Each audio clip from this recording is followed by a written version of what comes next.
Hi hello ನಮಸ್ಕಾರ, welcome back to my YouTube channel. ಎಲ್ಲರೂ ಹೇಗಿದ್ದೀರಾ, ಚೆನ್ನಾಗಿದ್ದೀರಾ ಅಂತ ಭಾವಿಸ್ತಾ ನನ್ನ ವೀಡಿಯೋನ ಸ್ಟಾರ್ಟ್ ಮಾಡ್ತಾ ಇದ್ದೀನಿ. ನಾನು ಲಾಸ್ಟ್ ವೀಡಿಯೋದಲ್ಲೇ ಹೇಳಿದ್ದೆ ಬೆಟ್ಟದ ಬಗ್ಗೆ ಹೇಳ್ತೀನಿ ಅಂತ. ನಾವು ಗಾಡಿ ನಿಲ್ಸಿದ್ವಿ ಅಲ್ಲ, ಅಲ್ಲಿಂದ 4.5 ಕಿಲೋಮೀಟರ್ ಆಗುತ್ತೆ. ಕಾಲ್ನಡಿಗೆಯಲ್ಲೇ ಹೋಗಬೇಕು. ಹೆಂಗಪ್ಪ ನಡ್ಕೊಂಡು ಹೋಗೋದು ಅಂತ ಯೋಚನೆ ಮಾಡ್ತೀರಾ? ದೇವ್ರನ್ನ ನೆನೆಸ್ಕೊಂಡು ಆರಾಮಾಗಿ ಹೋಗ್ಬೋದು. ನಾವು ಬರೀ ಖಾಲಿ ಕೈಯಲ್ಲಿ ಹೋಗೋದಕ್ಕೆ ಹೆಂಗಪ್ಪ ಹತ್ತೋದು ಅಂತ ಅಂತೀವಿ. ಆದರೆ ಇಲ್ಲಿ ಸಿಲಿಂಡರ್ನ ಹೊತ್ಕೊಂಡು ಹೋಗ್ತಾರೆ. ದೇವ್ರನ್ನ ರಾತ್ರಿ ಹೊತ್ತಲ್ಲೆಲ್ಲ ತೊಗೊಂಡು ಹೋಗ್ತಾರೆ. ಆ ಟೈಮಲ್ಲೆಲ್ಲ ಎಷ್ಟು ಕಷ್ಟ ಇರುತ್ತೆ, ಬಟ್ ಆರಾಮಾಗಿ ಹೋಗ್ಬಿಟ್ಟು ಬರ್ತಾರೆ ದೇವಸ್ಥಾನಕ್ಕೆ. ಸುಸ್ತೆಲ್ಲ ಏನೂ ಗೊತ್ತಾಗಲ್ಲ. Must visited place. ಒಂದ್ಸತಿ ಬಂದು ವಿಸಿಟ್ ಮಾಡಿ ಹೋಗಿ. ದೇವ್ರ ಮಹಿಮೆ ಬಗ್ಗೆ ಒಂದು ಚಿಕ್ಕದಾಗಿ ಕತೆ ಹೇಳ್ತೀನಿ. ಗಂಡ ಹೆಂಡತಿ ಪಾಪು ಬೆಂಗಳೂರಿಂದ ಹೊರಟಿರ್ತಾರೆ ದೇವಸ್ಥಾನಕ್ಕೆ ಬರಬೇಕು ಅಂತ. ಬರೋ ಅಷ್ಟರಲ್ಲಿ ಸಂಜೆ 7-7:30 ಆಗಿರುತ್ತೆ. ಆ ಟೈಮಲ್ಲಿ ದಾರಿ ಅವ್ರಿಗೆ ಗೊತ್ತಾಗಿರಲ್ಲ, ಏಕೆಂದರೆ ಫಸ್ಟ್ ಟೈಮ್ ಬಂದಿರ್ತಾರೆ. ಸೊ ಅವರು 2 ದಾರಿ ಇರೋದ್ರಿಂದ ಕನ್ಫ್ಯೂಸ್ ಆಗ್ತಾರೆ.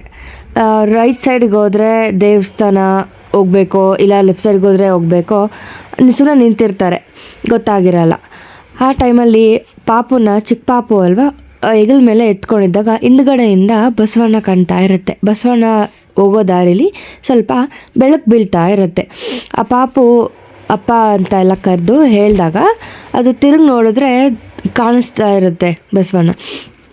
ಅಲ್ಲಿಂದ ಬಸವಣ್ಣ ಇಲ್ಲೇ ಎಲ್ಲೋ ದೇವಸ್ಥಾನ ಹತ್ರನೇ ಇರ್ಬೋದು, ದೇವಸ್ಥಾನಕ್ಕೆ ದಾರಿ ಗೊತ್ತಿರ್ಬೋದು ಅನ್ನೋ ಥರ ಹಿಂದೆ ನಡ್ಕೊಂಡು ಹೋಗ್ತಾ ಇರ್ತಾರೆ ಇವರು. ದೇವಸ್ಥಾನದ ಹತ್ರ ಬಂದಾದಮೇಲೆ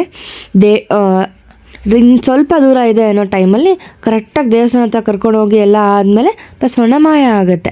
ಅಲ್ಲಿ ಹೋಗಿ ಅರ್ಚಕರ ಹತ್ರ ಎಲ್ಲ ಹೇಳಿದಾಗ ದೇವರೇ ದಾರಿ ತೋರಿಸಿದ್ದಾನೆ ಅನ್ನೋ ಥರ ಇದು. ಈ ಥರ ಸ್ಥಳದಲ್ಲಿ ನಾವು ಜೀವನ ಕಟ್ಕೊಂಡಿದ್ದೀವಿ ಅನ್ನೋದೇ ನಮ್ಮ ಖುಷಿ. ದೇವಸ್ಥಾನದಲ್ಲಿ ಪ್ರಸಾದ ತುಂಬ ಚೆನ್ನಾಗಿರುತ್ತೆ. ಮುದ್ದೆ ಚಟ್ನಿ ತುಂಬ ಚೆನ್ನಾಗಿ ಮಾಡ್ತಾರೆ. ಪ್ರಸಾದ ಅಂತ ಅಂದಮೇಲೆ ಕೇಳಬೇಕಾ, ಅದು ಏನೇ ಮಾಡಲಿ ತುಂಬ ಚೆನ್ನಾಗಿರುತ್ತೆ. ಟ್ರೆಕ್ಕಿಂಗ್ ಅಂತ ಹೋಗೋ ಫ್ರೆಂಡ್ಸ್ಗಳಿಗೆ ಇದು ಮೋಸ್ಟ್ ವಿಸಿಟೆಡ್ ಪ್ಲೇಸ್ ಅಂತಲೇ ಹೇಳ್ಬೋದು. ಟ್ರೆಕ್ಕಿಂಗ್ ಕೂಡ ಆಗುತ್ತೆ, ದೇವ್ರ ದರ್ಶನವೂ ಆಗುತ್ತೆ, ಒಳ್ಳೆ ಪ್ರಸಾದನೂ ಸಿಗುತ್ತೆ. ವೆದರ್ ಮಾತ್ರ ಸೂಪರಾಗಿರುತ್ತೆ. ಬೆಳಗ್ಗೆನೇ ಹೋಗಬೇಕು. ನೇಚರ್ ಲವರ್ಸ್ಗಂತೂ ತುಂಬ ಇಷ್ಟ ಆಗುತ್ತೆ. Weather ultimate. ನಾವು ಹತ್ತೋದಕ್ಕೆ 45 ನಿಮಿಷ ತೊಗೊಂಡ್ವಿ. ದೇವ್ರ ದರ್ಶನ ಎಲ್ಲ ಮುಗಿಸ್ಕೊಂಡು ಹೊರಡಬೇಕಾದ್ರೆ ಒಂದು ಚಾಲೆಂಜ್ ಹಾಕಿದ್ವಿ, ನಾವು ಎಷ್ಟು ನಿಮಿಷದೊಳಗಡೆ ಇಳಿತೀವಿ ಅಂತ. 20 to 25 ಮಿನಿಟ್ಸ್ ಒಳಗಡೆ 4.5 ಕಿಲೋಮೀಟರ್ನ ಆರಾಮಾಗಿ ಇಳಿದ್ಬಿಟ್ಟು ಹೋಗ್ಬೋದು. ನಾವು ದೇವಸ್ಥಾನ ತನಕ ಮಾತ್ರ ಬೆಟ್ಟ ಹತ್ಕೊಂಡು ಹೋದ್ವಿ. ಅದ್ರ ಮೇಲ್ಗಡೆ ಇನ್ನೂ ಒಂದಿದೆ, ಅಲ್ಲಿಗೆ ಹೋಗಬೇಕು. ವ್ಯೂ ಮಾತ್ರ ತುಂಬ ಚೆನ್ನಾಗಿ ಕಾಣುತ್ತೆ. ನಮ್ಮ ದುರದೃಷ್ಟನೋ ಏನೋ ಅವತ್ತು ಹಬ್ಬ ಇದ್ರದಿಂದ ನಮಗೆ ಪ್ರಸಾದ ಸಿಗಲಿಲ್ಲ. ಸೊ ನಾವು ಬೇಗ ಹೇಳ್ಕೊಂಡು ಮನೆ ಕಡೆಗೆ ಹೊರಟ್ವಿ. ನಾನು ನಿಮಗೆ ನೆಕ್ಸ್ಟ್ ವಿಡಿಯೋದಲ್ಲಿ ಸಿಗ್ತೀನಿ. ಏನಪ್ಪ ಇವಳು ಇಷ್ಟು ದಿನದಿಂದ ಕಾಣೆಯಾಗಿದ್ಲು ಅಂತ ಯೋಚನೆ ಮಾಡ್ತೀರಾ? ನಾನು ಬರೋ ನೆಕ್ಸ್ಟ್ ವೀಡಿಯೋದಲ್ಲೆಲ್ಲ ಏನಕ್ಕೆ ನಾನು ಇಷ್ಟು ದಿನ ವಿಡಿಯೋ ಮಾಡಲಿಲ್ಲ ಅಂತ ಎಲ್ಲ ತಿಳಿಸ್ಕೊಡ್ತೀನಿ. Stay tune until next video.